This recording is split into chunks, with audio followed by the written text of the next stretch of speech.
Hello and welcome to the February issue of the Flatcar community call. In the community office hours, we make room for users and for potential new users, and we talk about use cases, and we have demos, and we talk in general about all news in and around Flatcar.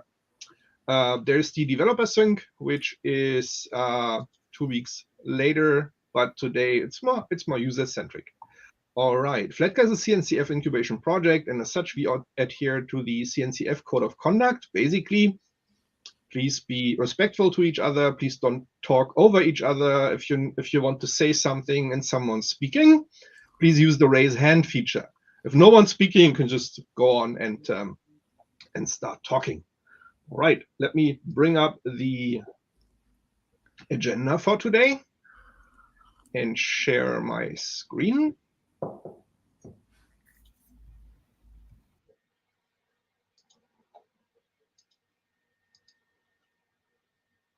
Here we go. Okay. Check in. Do we have any new folks? I only see our trusted circle of maintainers here. Awesome. All right. Let's go to the announcements real quick. Scary announcement of changes. C Groups V1, which has been in compatibility mode on Flatcar since forever, will be removed in an update that goes to stable later this year. I think we already have it in alpha, if I'm not mistaken, Adrian. Yes. Awesome.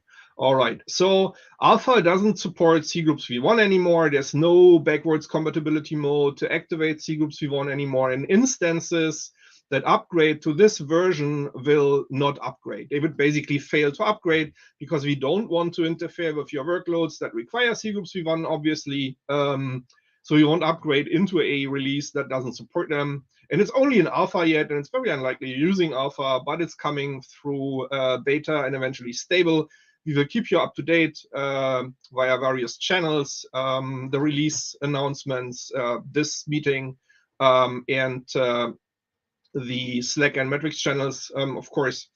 When it will happen, it will warn you in advance. If you absolutely cannot live without C Groups V1, which some workloads may require, there's one last hope that you have, and that's the very recent LTS version that we published.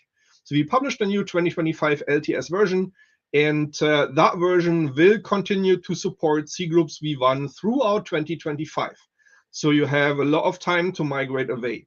We're not inviting you to use the LTS. Actually, stable is a much saner choice, but if you don't have any choice, go there. And of course, we will fully support and fix the LTS and maintain it until the end of 2025. All right, that was my scary warning of the month. Going to Irvin for Nebraska. Yeah, so hi everyone. Can you hear me well? I hope I can continue with the announcements. Nebraska Flatcar's update manager got its first bigger PR merge since a long time in January. Some key upgrades we've made to Nebraska is around moving from node version 14th to 22, which means better security, performance, and most importantly, long-term support.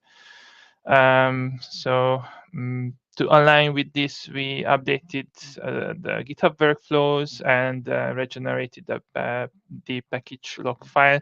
And since the upgrade had a ripple effect, we also had to brought React up to version 18. This also unlocks some little performance gains, but most importantly, comes with compatibility promises with the higher node version, and yeah, there are also a bunch of smaller dependencies that we had to update. Another one, most notably, would be the UI framework, Material UI, which now is at version 5. yeah, I think those are the most important ones. The storybook also got an update. You can take a look at all these changes in the agenda. There is a mention of this PR. I think if you are curious, you can check that out. But there will be a second or third similar PR planned for the near future, because we want to bring Nebraska up to date with all of its packages.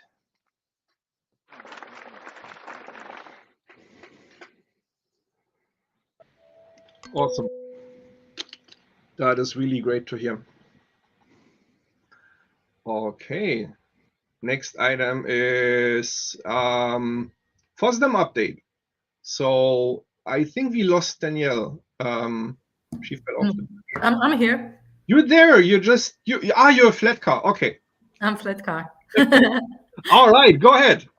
All right. So actually, I tagged everyone that was there, so we could just share some impressions. Well, it was my first FOSDEM and it was quite exciting. I spent most of the day with Chewy and Tilo actually, and didn't explore as much as this huge venue got to offer. But yeah, it was full of happening. And actually, maybe I'll let Chewy talk about the demo and his experience, because he was really the star of our booth. I don't know about that, but yeah, I was encouraged to bring along my old Commodore Amiga to show it running Linux Gentoo rather than Flatcar. If you don't know, Flatcar is built from Gentoo, and we were sharing a stand with Gentoo, and I was getting it ready for much of the week, and as soon as I set the thing down on the table, I hadn't even connected it up yet, and people started flocking over, like, what is this? And it was just crazy from that point on. Just everybody wanted to see it. So they were asking about that, asking about Flatcar and about Gentoo. So I was just talking nonstop all day. I barely moved from the spot, but Danielle kept me fed on chips and protein bars, so I was good. But no, I didn't get to see much either. I've been to FOSDEM a couple of times before, and I previously had been running around from one talk to the next, but this was very different. I only went to one talk, and I gave my own talk as well, which went well, on the collaboration between Flatcar and Gentoo. Which were sharing the booth with us, I forgot to mention. Yes. Oh, and by the way, I should say that one of the guys who was sitting there on the Gentoo side asked me this morning if you could get some help with Flatcar. So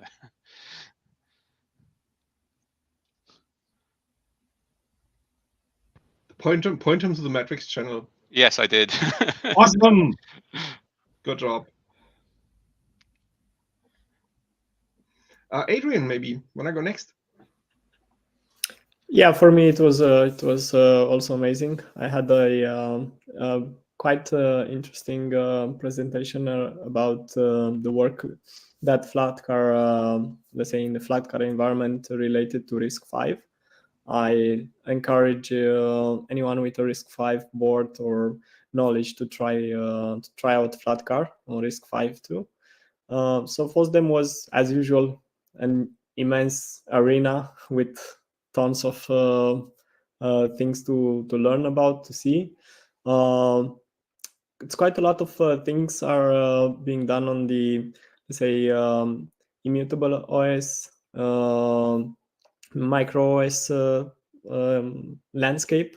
Met with some great folks from Kairos and Systemd. It was quite great.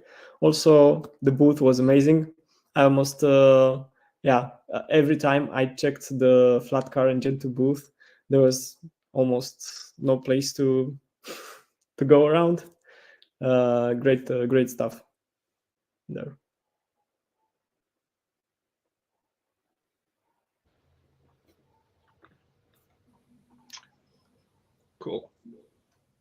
who wants to go next? Matthew? Yeah, hi everyone. For once, I didn't give a talk at FOSDEM, so I was mainly at the booth and seized the opportunity to discuss with other folks from Fedora CoreOS and also Cluster API OpenStack. Got some ideas of things to try on Mental and Flatcar for OpenStack, for example. So yeah, let's see where it goes. As usual, it was the good opportunity to meet community contributors. Yeah, and so have some great discussions. We even got someone talking about OpenRC running on Flatcar. So yeah, that was quite interesting. Yeah, nothing else to add as usual. What about you, Tilo? You gave a talk. I'm like 50% like happy with the talk. Gained a lot of traction. I had a lot of chats afterwards, actually, which was exciting. It's about shipping Kubernetes and immutable images and in-place Kubernetes updates. And the slot was a bit short. The talk was a bit crammed, and then the Wi-Fi was very, very slow, and I had local demos that pulled down hundreds of megabytes of images, and they somehow didn't really work out very well, but some of them did, and that was great. Yeah, the room was full. I got questions afterwards, even though outside of the room, because I needed to leave. The next talk was starting, but great stuff. I was most impressed by the Matthew. No, please continue. I just wanted to add something else after. Okay, cool. I was more impressed by the traction we got on the booth, like all of the folks basically piling up there. And I made it a habit, if someone wanted to have a longer chat about Flatcar or the things that we do, to just leave the booth with them and then go outside and then have a quieter space to talk. So it was that full and was full around the clock. So very, very impressive. Met a bunch of great folks from Gentoo in particular, and we got great feedback as a maintainer team from them regarding our upstream activities. They're super happy with the upstreaming that we do from Flatcar back to Gentoo, and that is amazing to hear, obviously, because that's very important to us. So yeah, that was my FOSDEM. So yeah, I just wanted to add that on Saturday morning we've attended with Tilo and Daniel to the Birds of Fever. So basically that was kind of open discussions with other folks in the immutable OS and image-based OS. So we were with CareOS, MicroOS from OpenSUSE, and yeah, that was interesting to discuss about how we handle different problems and stuff like that. So yeah, it was cool to meet them and to have this kind of discussion. Awesome, very nice. All right. Next item on the agenda is the Flatcar. Sorry.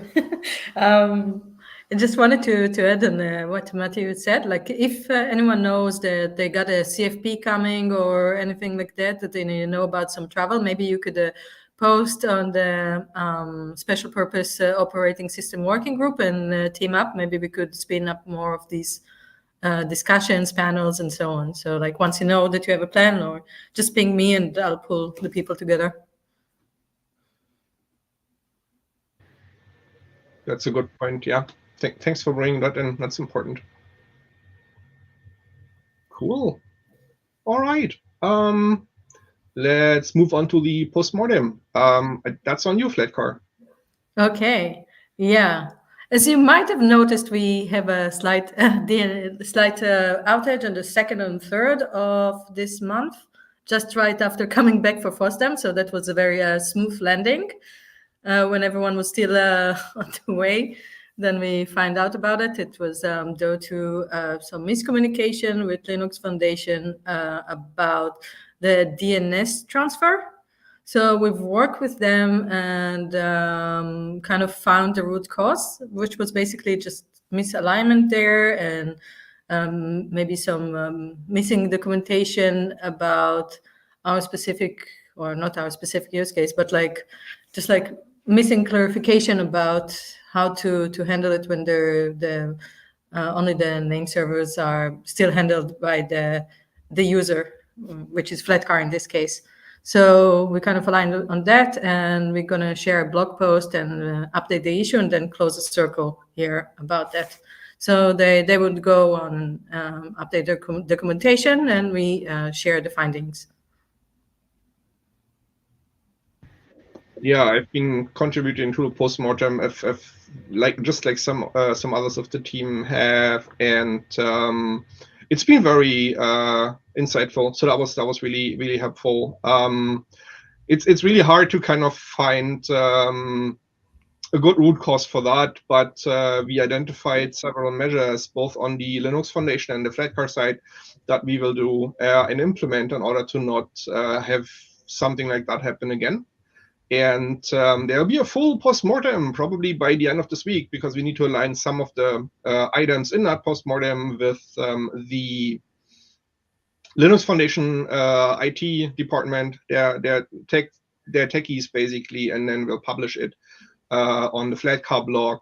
So you'll have a full read through probably by the end of the week.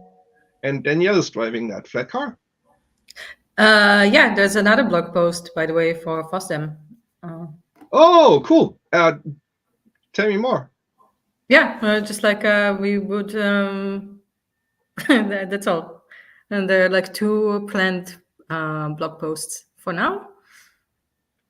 That's it. Nice. A lot of stuff to read over the weekend. All right. Okay. If you have any questions or concerns regarding the outage, just meet us on the Matrix channel and ask. We did a real deep dive there, and we're happy to share more information if you need it. All right, then last item in the agenda is also a new Flatcar. Oh, yeah, we had a cool mention, right? Linus LTT mentioned us. I guess it's got more than 1 million views by now, right? Let's see. Ooh, web commercials.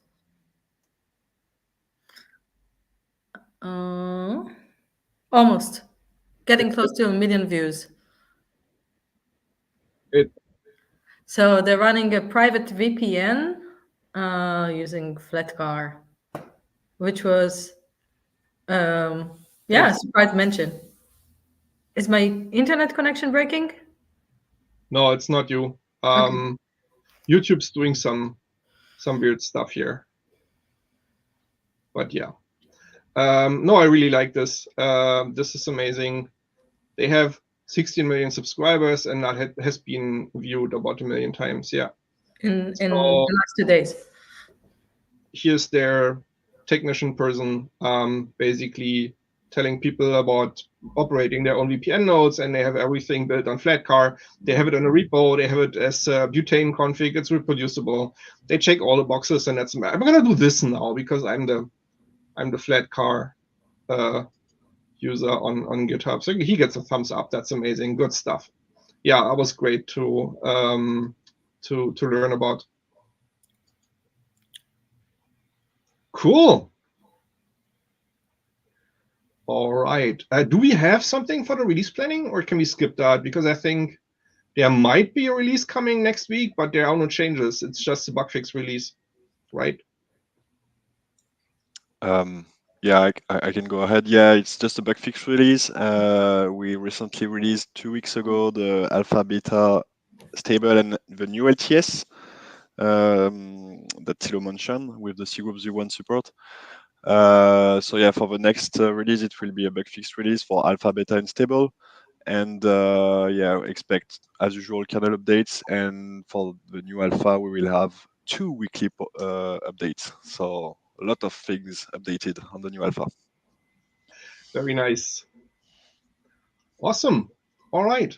That was a short one. Anyone wants to discuss anything else? I was thinking, since we've made all these plans, that we could maybe speak about what we're actually going to be working on. People might find that interesting, just briefly. Absolutely, yes, but I would move that to the developer sync, because that's really Yeah. Okay. Fair. Yeah. sorry. Now we created some tension, and people will join the DevSwing to learn more. Yeah, I wanted to say something. I just posted an issue, so people, users are already asking around on, let's say, alternatives to their C groups v1. So yeah, just trying to draw some attention. We have to solve that bug. Yeah. It's great that people are listening and they already saw the issue.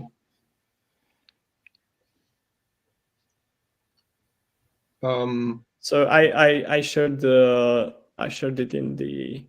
Oh, right. Okay. One second. I think it's the 4th, 7th, around that issue. Okay. Ah. Oh, very good. So people are already letting us know. Very good. Yeah. Oh, that's cool. I'll take a look. Maybe if someone has an idea already, feel free to share. Yeah. Yeah, that makes sense. Okay. We already got some issues open regarding real-time scheduler or something like that. So maybe it would be interesting to have a look on what we've done a few years ago regarding this kind of topic. Yeah, good point. All right. Yeah, I was also planning to rebase my 6.12 kernel PR and try it again. So I'll also take a look to see if there's any way to, let's say, make this work with C groups v2. But it's nice that people already reported things. Yeah. Yeah, that makes sense. It seems to be a power user when they're basically using their own. Do they use their own kernel, or is it just do they use the different scheduler that we also ship? Priority classes, scheduling. You have the media workloads. Oh no, it seems that yeah, they're just using the stock kernel. Okay. Good. Okay. Yeah. Let's take a look into that. That sounds really interesting and help those folks out. All right.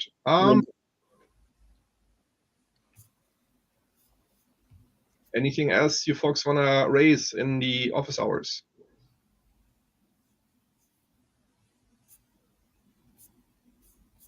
Cool. All right. Then have a great time. Thanks for and see you on Metrics. Bye-bye. See you. Bye-bye. Thank you. Bye.